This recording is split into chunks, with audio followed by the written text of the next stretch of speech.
According to Norse mythology, long, long ago, before the earth and the sky, before the sun and the moon, there was nothing but a vast, empty void. This was Ginnungagap, the yawning chasm. To the north lay Niflheim, a realm of ice, mist, and biting cold. 11 poisonous rivers flowed from its spring, Hvergelmir. To the south lay Muspelheim, a land of fire and intense heat. It was guarded by Surt, a giant wreathed in flame. From Niflheim, the icy rivers flowed south into the void, while hot winds and sparks blew northward out of Muspelheim. Where the ice and fire met in Ginnungagap, a strange reaction occurred. The ice began to melt, and from the mingling of heat and cold, life arose. From the melting ice, the first being took shape. This was Ymir, a giant, the ancestor of all frost giants. Ymir was neither male nor female, but both. As he slept, life sprang from his body.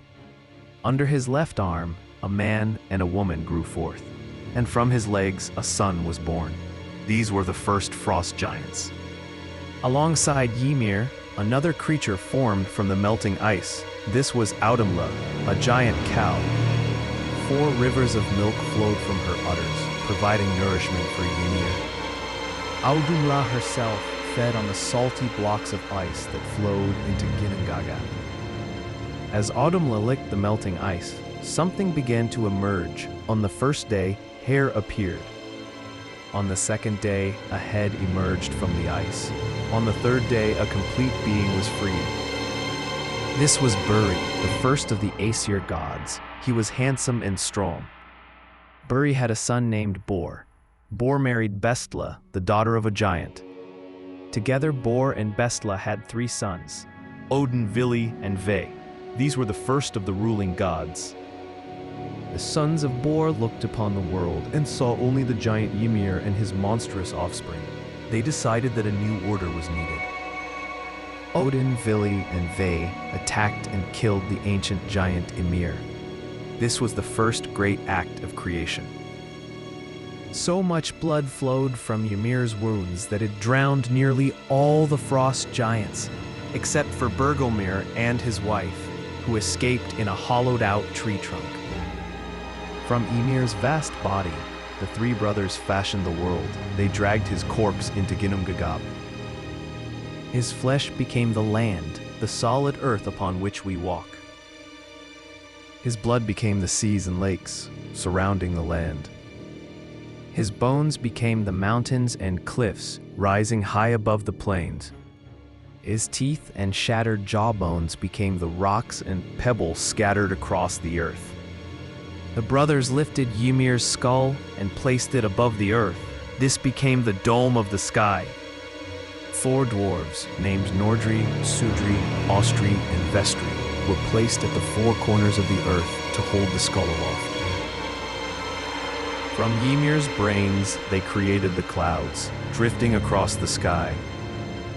The sons of Bor walked along the shore one day and found 2 logs washed up from the sea. They decided to give them life. Odin gave them spirit and life. Vili gave them understanding and movement. Ve gave them form, speech, hearing, and sight. The first man was named Ask, and the first woman was named Embla. From them came all humankind. The gods then took the sparks and glowing embers that flew from Muspelheim. They placed them in the sky to become the stars, sun, and moon. They set the paths for the sun and moon, pulled by chariots to mark the passage of the days, the nights, and the seasons. They built a great wall from Ymir's eyebrows to protect the realm of humans, Midgard, from the giants. For themselves, the gods built their home, Asgard, high above the world. Thus, from the body of the first giant, Ymir, the world was made by the hands of the first gods, Odin, Vili, and Ve. This is the story of creation as told in the ancient tales, a world born from the clash of fire and ice and shaped by divine will. The source. This story comes from the Edda, a collection of Old Norse literature. There are 2 versions of the work, the Prose Edda and the Poetic Edda. The Prose Edda, written by Snorri Sturluson around 1220, is the definitive handbook of Norse mythology. The Poetic Edda is a collection of Old Norse mythological and heroic poems, primarily preserved in the Codex Regius, a medieval manuscript from the 13th century. Unlike the Prose Edda, the Poetic Edda consists of anonymous poems that were passed down orally for centuries before being written down.